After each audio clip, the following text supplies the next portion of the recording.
Impact Lives. It is so good to see all of you. How's everyone feeling about finally being in person? You have literally been locked down for 2 years. How are you feeling about finally being in person? Okay. I want to start off this morning by thanking the traditional healthcare system for supplying me with my outfit today. It is a vintage piece that has not been updated since 1910. I wore this out here today because I think there are few symbols in the healthcare system that are more emblematic of the lack of attention, care, and respect that we pay to patients than this scratchy, blue, dehumanizing medical gown. Would you not agree? I went to have a mammogram done a few weeks ago, and she's like, you could put your gown on now. And I was like, can I just let's take this off. Can I just wear my t-shirt and just take my t-shirt off? She's like, well, it's not all that respectful. I was like, you're about to squish my breasts through 2 plates. I might need another mic. And you're mostly concerned that I'm not in a gown as I approach the compressor? We're so desensitized to what patients are actually looking for as I just slipped off my t-shirt and my sports bra.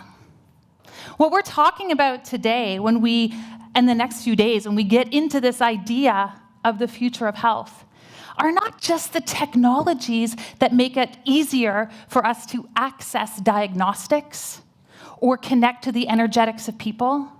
When we talk about the future of health and the future of medicine, we're going to talk about tools that enable us to empower patients at home.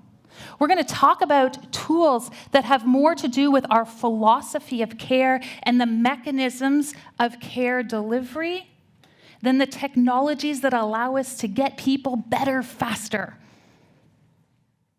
We're going to talk about 2 sides of the healthcare system. One side makes you wear these. This is the extent to which I'm going to talk about that side today. What I'm going to ask everybody here to do is imagine that there is a line. I call this the line of fine. When we think about what the point of our traditional healthcare system is, and this isn't a we're better than them or they're better than us. Everybody has a role to play. The role of the traditional system is to get patients as quickly as possible to the line of fine. You've probably had this experience before. You go into your doctor, you have blood work done, you are exhausted, you're scratching and crawling yourself to the door. They run your blood work, they get it back, and they go, you're fine. You're probably just perimenopausal. We have patients who finish their chemotherapy, and you go, what do I do now? And you're like, well, we are going to watchfully wait. You're fine. We have patients who've been managing autoimmune conditions their entire life. They're put on a biologic. All markers of disease progress disappear, and the patients go, what can I eat? What can I do? What action can I take as an empowered individual to keep myself in a state of health? And what are they told? Oh, honey, don't worry about it. You are fine. What we're going to talk about today is an opportunity of a lifetime. Not just for the people in this room, but for you guys at home. We have almost 900 practitioners who are joining us for Impact Lives. And the place that we are going to hang out, I know it's so exciting. The place that we're going to hang out is on the other side of the line of fine. Because the way we have done it for so long in our respective industries is we kind of picked up off the model that was managing disease over here. We're like, well, I'm just going to do that to get people healthy. But here's the main point I'm going to contend, and everything we're going to talk about is going to be predicated on this. The system that manages disease is ill-equipped to build health. Would you not agree? How many people feel the traditional system is best positioned to build health, to move people closer to their human and individualized potential? How many people are voting for the traditional system? Fantastic, we're all on the same page. So we are all going to step over that line of fine, and we're going to talk for the next 2 days about the opportunity of a lifetime. The opportunity of a lifetime to future-proof your practice. The opportunity of a lifetime to future-proof your patients. The opportunity of a lifetime to change the trajectory of people's lives. That's what it means when we talk about this idea of impact lives. So let's talk about the future of care for a second, because that's why we kind of came here. So I talked about this last year. A lot of the research around the future of care is brought to us like organizations like McKinsey, the Global Wellness Institute. Last year, there were 3 key things in 2022 that when they surveyed millions of people globally, health consumers globally, we knew they were looking for. They were looking for better care. These are the exact words that patients were using. In your copy, you want to use the exact words patients are using. What do they want? Better skincare, better nutrition, better fitness. What are they talking about? They're talking about things on the other side. That's going to drive me bananas. The other side of the line of fine. Their exact words. They, oh my gosh, do we have a mic? Can I hold a mic? They want care faster. Your competition are not the people in this room. They're not the people on your Zoom screen. I'm not going to make you do this thing where you look left and you look right. And you're going to dominate and the person beside you won't be left in a year. They're not your competition. Your competition is any entity that gets the result faster. For many of you in this room, your biggest competition is coffee and Advil. It's easier. The last word here is autonomous. Guess what? People don't want to sit in your office for every last thing that's going on. They want the tools to solve the problem themselves. You need to notice this. You need to be aware of this, because you cannot solve all the problems they want solved in a one-on-one patient visit. It's not the best use of your time, and it's not the best use of their investment. When we talk about this idea of impact medicine, a system of medicine on the other side of the line, it's talking about the acknowledgement of these people. Do we have an extra handheld mic? Yeah, okay, awesome. The global health and wellness industry is a $4.4 trillion global industry. This is really good news. This is really good news because if you actually listen to the news, and I do my darndest not to, oh, thanks, friend. Are we going to have feet? Can we do the transition? Are we transitioned? Okay, amazing. Now my hands are full. If you listen to the news, there is word and talk of a global recession. Do you know what the trajectory of spending is in this global health and wellness industry? Up. Do you know what the projections are for luxury good investment in 2023? We anticipate a global increase of 22%, a deployment of $488 billion. They anticipate in 2023 that economy will grow. Much of the health and wellness economy is part of that economy. That is good news for everyone in the room, especially those of you who have created more than one way of reaching people. Not everyone wants that one-on-one visit to solve everything that is going on. And the people who do want to make that investment, they are still spending. So let's talk about some of the other things that we are seeing predicted as we move into 2023. General trends in this entire $4.4 trillion industry. And you might look at these and go, well, Meghan, that doesn't necessarily apply to me. I want you, not as clinicians, but as clinician entrepreneurs, to put on a different hat right now. I want you to listen and view these points through the lens of opportunity. I want you to understand and see these elements through the voice and reasoning of your customers. For over 112 years, the medical system has continued to make people wear blue gowns. Do you think that is because annual surveys have indicated that that's the most exciting part of someone's hospital stay? It has not. They don't really care about individual consumers' opinions. But you need to. That is part of the opportunity of a lifetime. So one of the first elements that they are looking at and they are seeing trends towards is the idea of the environment and the health. Now, for the naturopaths in the room who took an oath whenever you graduated, you're like, yeah, this is kind of old news. We understand there's a relationship between the environment and health. But guess who doesn't really talk about that? People on this side of the line of fine. It is an emerging novel trend that there is a connection between the environment and our health. If you are looking for content for your social media channels, this is a really good one. It's a really good one because there are going to be lots of global conversations about this piece. You can piggyback onto that element. Technological wellness. Technological wellness does not refer to the many devices that are currently attached to my body and feeding back to me information about how I am currently doing. Technological wellness has everything to do with how we as consumers interface with technology. What happens with blue light? What happens with our posture in front of a screen? What happens with AI devices in our brains?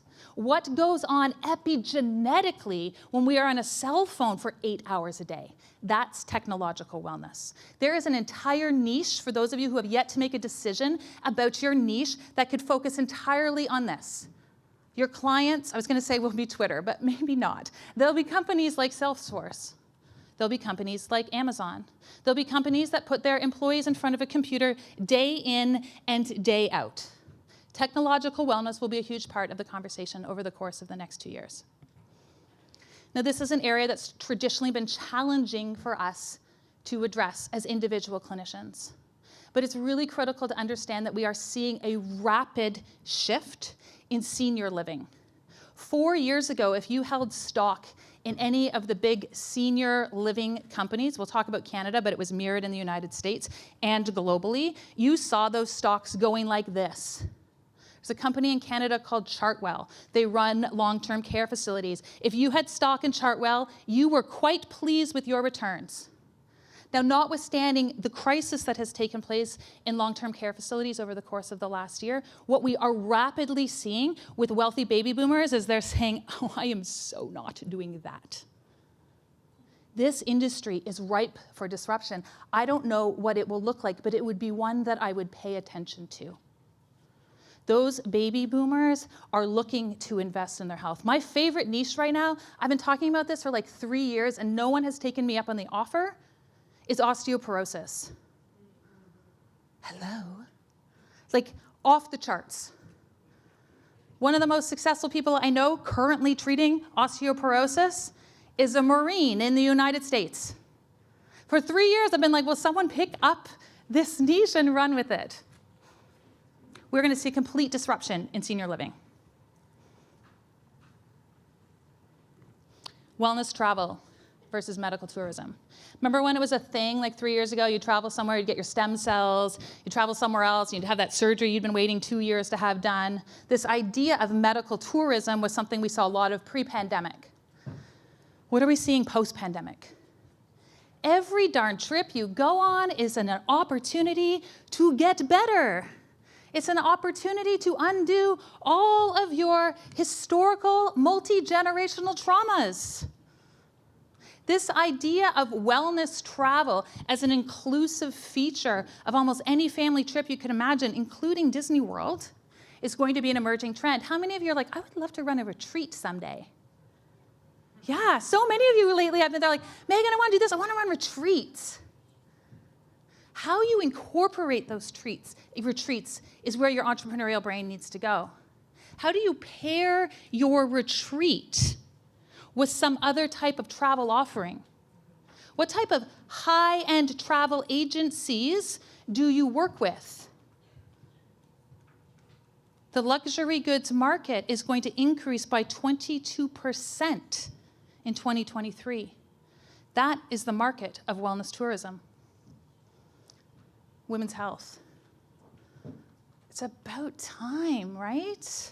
Like every darn study about a man's body, and now we're just like, we're pretty sure that this applies to women also. No, it doesn't.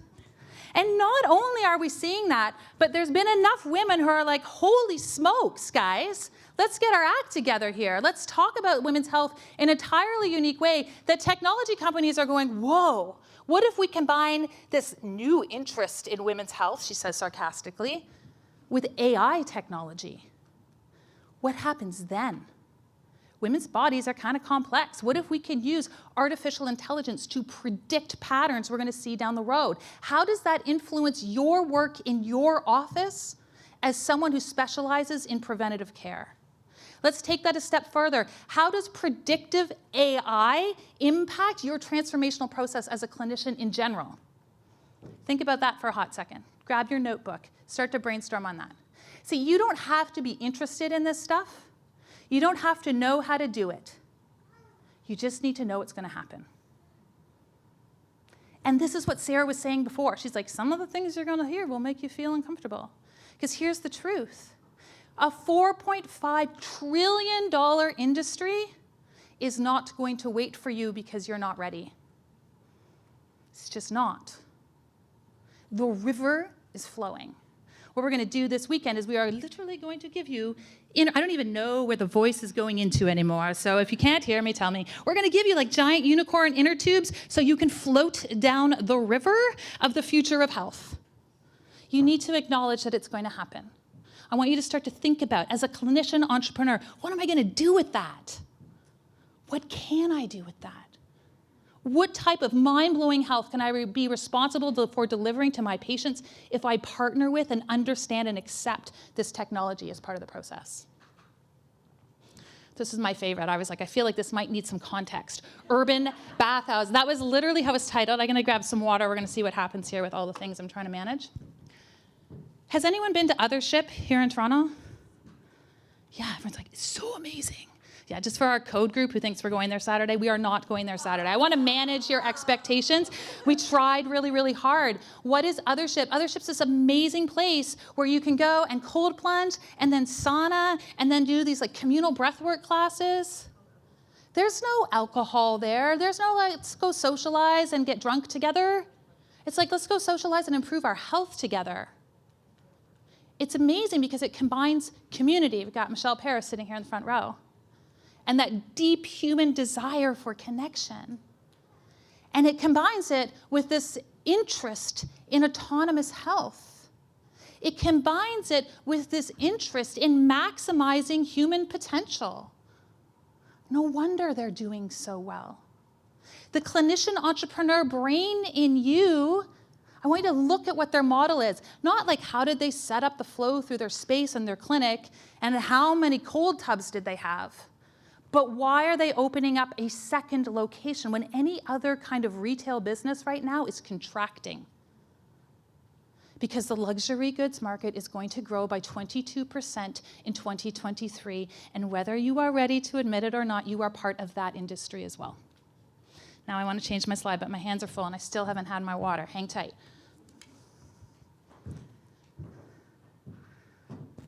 Look at your faces. You're like, whoa, Meghan, health coaching. That's so, whoa, never heard of that one. Guess who hadn't heard of that before? The people on the other side of the line of fine. How many of you have been attempting to deliver transformation in your practice, but you're like, I am booked up 6 weeks in advance. And the issue is not that I set this super smart strategy, is that I can't get people to stick to it. How many people have had that problem? Is it only me? Seriously, getting people to adhere to our fancy-dancy recommendations is a massive challenge, not just for us, but in the traditional system. Half of the conversation when people are like, I'm not really sure your systems of medicine work all that well, is because people have a really hard time implementing. We're super smart. Our strategy is sound. The research is solid. Holding their hands and getting people when they are in their native environment and their life and their stress and their pressures and their kids and their jobs and their husbands and their responsibilities, it's really hard to stay on track. That's why health coaching will continue to blow up. We're going to talk about 3 things you need to have a successful wellness business. The first is you need to love it. How many people love their business? Like love it. Yes, can we just get a little bit louder about that? Like, how many of you love your business? Okay, I want you to love it more. How many people's business is lucrative? Okay. Yeah, okay. How many people's businesses are leveraged? How many people can lie on the beach and be earning money as a simultaneous life experience? That is the energy of leverage.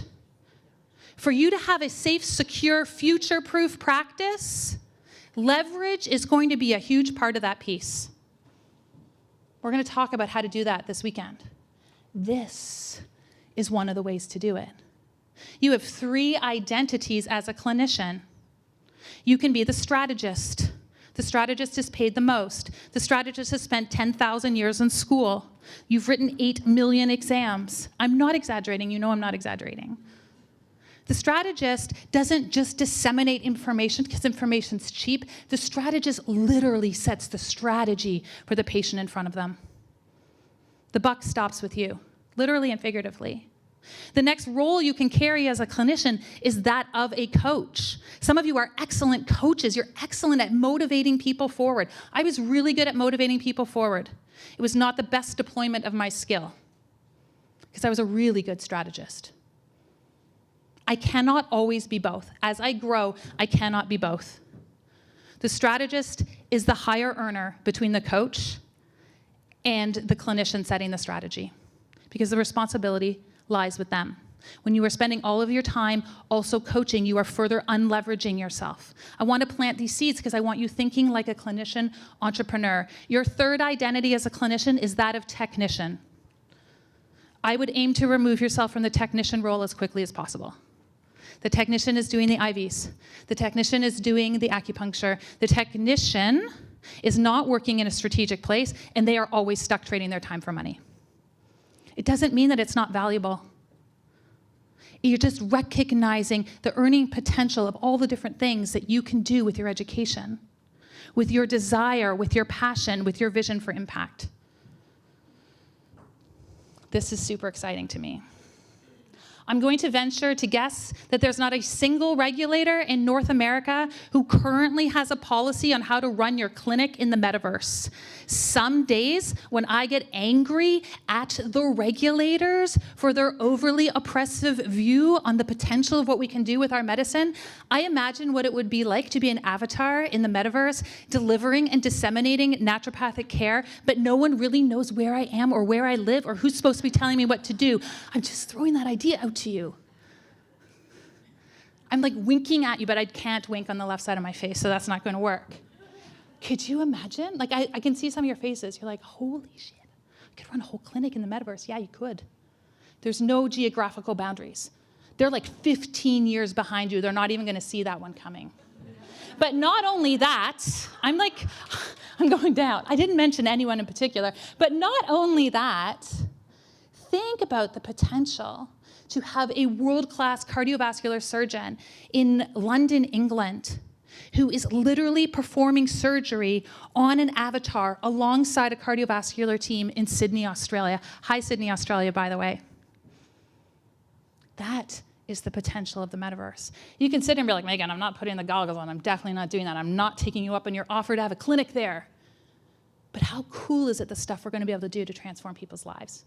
I'm not saying you have to be in any of these things. I'm just saying you have to be aware of them. And when you stick on your clinician entrepreneur hat, and you're not in a state of, yeah, but I'm not allowed, but I have these rules, you get to play. The next few days are about playing. They're about dreaming the possibility. I'm not going to lead you astray. I'm not going to get you in trouble. I want you to just dream and play. And then we'll go back and figure out how we can color within the lines. Put your brain in a place. Turn off the switch that says, yeah, but. Can everyone turn that off for me right now? Can everyone on Zoom turn that off for me right now? Your faces do not concur with what I'm asking you to do. Have you turned off the yeah part of your brain? Fantastic. Okay. So let's talk about the vision and possibility that exists on the other side of the line of fine. We have given this system of care and medicine a name. I want us to have common vocabulary. We're going to call it impact medicine. And we're going to call it impact medicine. I want to let you in on a tiny little secret today. We are in the midst of a live book launch for impact medicine. It went live today. I'm going to tell you some more details on that on that piece. So I want to thank you guys in advance for being part of the adventure that's about to unfold in front of you. And so what I'm going to try to do is bring this book to life over the course of the next 2 days. I'm going to talk about my quadrants, because I cannot get on stage and talk about anything if I don't talk about the patient journey. So what's happening for many, many people is we're hanging out here in this strategic box of care. Right? We're doing one-on-one practice. How many people see patients one-on-one? Great. I want you to know I'm not asking you to abandon that or leave that alone. I'm inviting you to look at additional opportunities of revenue and service. I want to acknowledge in full transparency and honesty that there has never been a more expensive time to practice one-on-one care in the history of one-on-one care delivery. The regulatory parameters that everyone is required to move within, virtual or physical, makes this extremely onerous and expensive. The more regulatory pressures we have, the more expensive it becomes. The more lack of innovation we're allowed to have in our pricing, the more expensive it becomes. How many people just want to help people and find this exhausting? Right. We're going to talk about how to do that exactly, because we help more people, not by lowering our cost of care, because you cannot make it any lower. You can't make it any lower. Not by lowering our cost of care, but by innovating our offer. Let me tell you one thing. Most people, when they stand at the line of fine, they are not ready to see you one-on-one. Millions of people every hour are dumped on the line of fine. And they literally aren't dumped there being like, holy crap, I just finished chemo. I don't know what to eat. I don't know what to do. Will someone please find me a functional medicine doctor or a naturopathic doctor where I can bare my soul to them? I'm going to surrender my care to them completely. They're not ready for that. They're just not. As humans, we don't take that leap. This is a new concept for a lot of people. The first place we go is to this little device where we do this, and we stop. We stop when someone captures our attention. Not just with their dancing or their pointing, but with their confidence and their competence and their ability to hold space, their ability to use language that I understand as a patient. That's when you stop scrolling. You don't have to do fancy things. You need to be you. You need to let the strategist out. You need to be willing to be seen. Share the smart things, not the simple stuff. Stop them in their tracks. Give them confidence that standing at the line of fine, you can be their guide. That's the aspirational phase. The best you can hope for in that quadrant is that someone will hit follow. It is a bonus if they sign up for your email list. And I'm not being trivial here. This is how we confer trust in the future state of healthcare. It doesn't work that you're like, but I went to school for 800 years. They should want to come and see me. Joshua Bell played for 6 hours in a DC subway station. He is a world-renowned musician on a $250,000 violin. In 6 hours, less than 10 people stopped to listen to him. People are busy. They are moving about their lives. It doesn't matter how much you care, how much you've spent on your education, how much you want people to get better. You need to pick them up where they reside. It's not about you. My kids are literally listening to me right now, saying that in the tone of voice they hear 10 times a week. It's not about you. It's about them. They're not ready for you.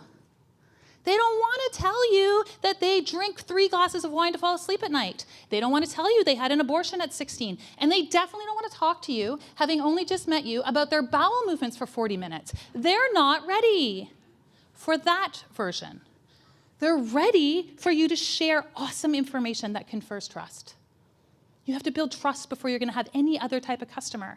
That's quadrant 1. What happens when you build trust? I'm just going to keep walking around the stage like I'm in a live virtual metaverse of the impact medicine system. Now I'm standing in front of the exact screen where you need to look. Next, they move into the empowerment phase. The empowerment phase are like, okay, that's cool. I really like Amber. Her content's amazing. I'm going to do her course. Why? Because they want autonomous healthcare. They don't want to necessarily have to sit in your office. They want to see if they can figure it out on their own. Don't begrudge people looking up their medical conditions on Google. It's a rite of passage.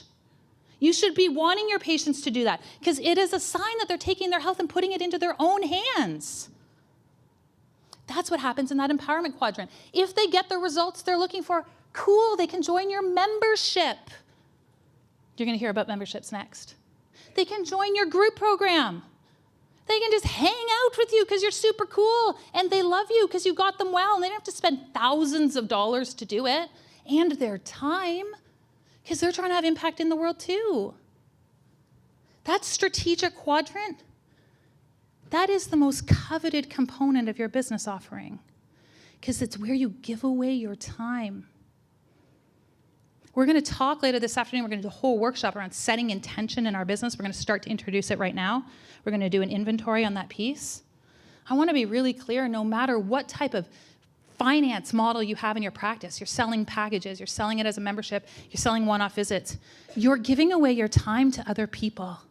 Oh my goodness, that is an area of my own life where I am so strategic and protective. I don't get that time back. I can figure out how to make more money. I will never get that time back. I am so careful about how I deploy that piece. We're going to get into these quadrants all weekend. We're going to talk about how we build transformational care. We're going to talk about how we protect and future-proof your business when we look at the system of impact medicine on the other side of the line of fine. Here's what I want you guys to do. If you open your books, for the first time in the history of Clinician Business Labs, we have added page numbers to your workbook.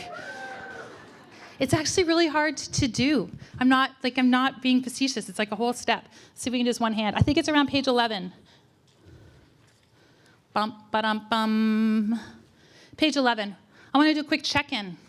I want to do a quick inventory. If you're in my mastermind group, you're like, Megan, we do this all the time. I do this with myself like every quarter. I want to know what's in balance and out of balance. The thing I love about entrepreneurship is I can have whatever I want. If I want to put this lever down and it's a quarter where we're just going to make more money, that's fine. I just know all levers probably can't all be down at the same time. This is not about getting 10 out of 10. This is not an exam. We will not submit it to your regulator. No one else will see it. Let's do an inventory on something that I call the anthropology life system. You can see it on page 11. I'm going to get you to rate each of these areas in your life out of 10. Don't get all nuanced on me. Don't put up your hand and be like, Megan, the question's not worded properly. I want to make sure that I get my full marks on this just for you. First question out of 10. Do you feel like you are working in alignment with your purpose? In alignment with your purpose. Don't think about it, just gut check it. Impact. Do you feel like you are having the impact you are seeking to contribute? I gotta drink water, hang tight on that one.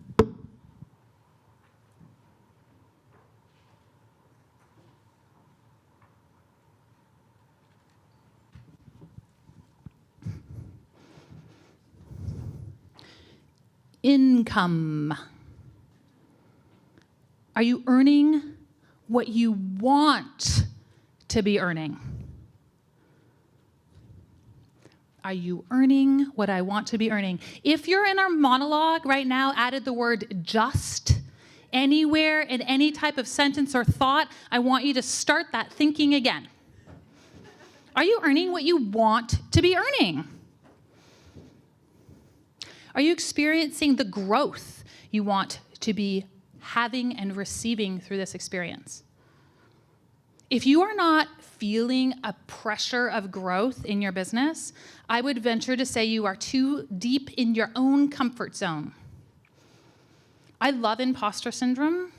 I love it because it sends all these tingles off in my room. It gives me this feeling here. I have these conversations of doubt that creep up. When I have imposter syndrome symptoms, it's really hard to say quickly, I know I'm in the right room. It's how I know I'm in the right room. Reorient yourself with that thinking. Are you growing spiritually? Your business should test you spiritually. I just want you to know that. It's like when I'm on the Peloton, she's like, you should feel near death right now. I'm like, I feel really good. I suspect I should turn that wheel. You should feel growth spiritually. You should feel growth intellectually. And you should feel growth emotionally.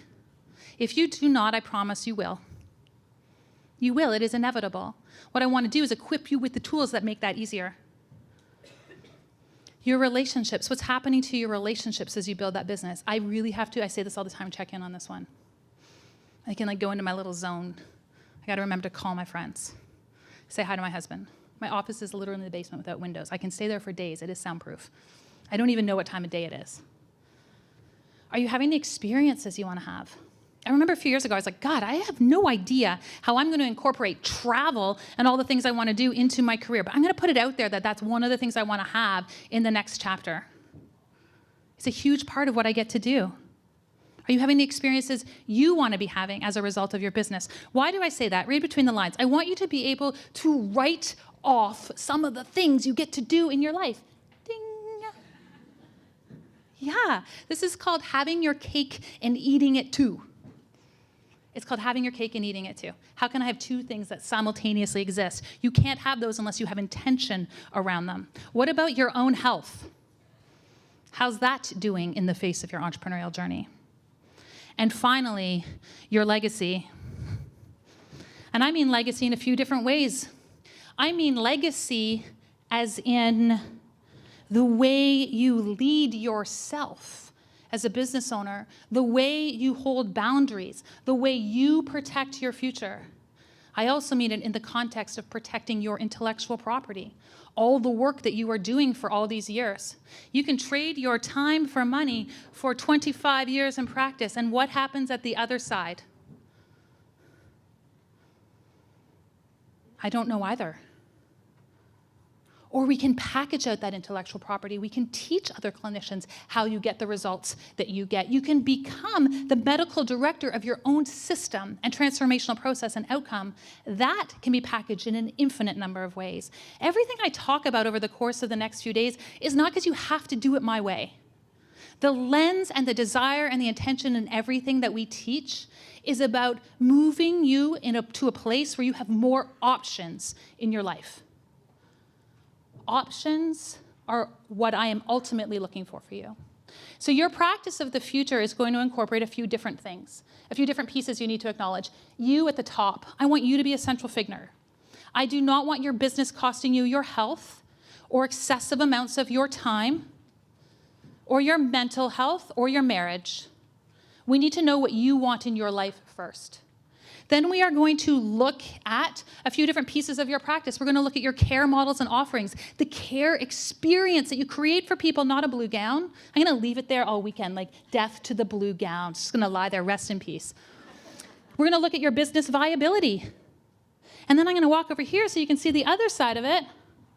We're going to make sure that we are pairing your business offerings with the level of need of your actual consumers. We're going to look at how you deliver more comprehensive outcomes. Because when you meet people where you're at, you get better outcomes, by the way. Like, ultimately, this is about protecting our patients. And finally, we're going to talk about accessibility of care. Accessibility financially, but also accessibility emotionally. Not everyone, no matter how nice and lovely and sweet and what kind of tea you serve in your office, is ready to work with you one-on-one. And when you lean into that, you see an infinite possibility of how you can reach people. You give them options too. This idea of impact medicine, what I want it to be for you is an opportunity of a lifetime.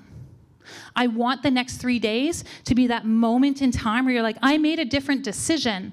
And in making a different decision, that was the moment where I started to achieve and acquire and have access to different outcomes. I want that for you, and I want that for your patients.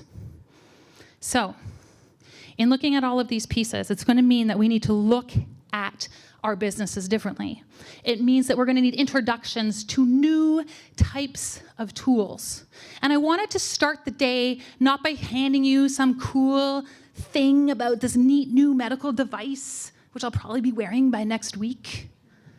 I wanted to start the day by introducing you to a tool that will help you to reach more people where they are at, with a model of thinking and an adherence to the principles that we love as humans, one of the primary ones being community. I want to look at how you can build community out in your practice. Not just the way Michelle does with Wild Collective, and you need to spend time with this incredible woman this weekend, But what would it look like if I built a community online? What would that experience look like? What kind of tech do I need to have happen? What would I put in the membership? If everyone wants to know the what I want you guys to do for the next few days is surrender yourself to not having to know all the whats. I just want you to witness what is possible. I want you to see the principles behind some of these ideas.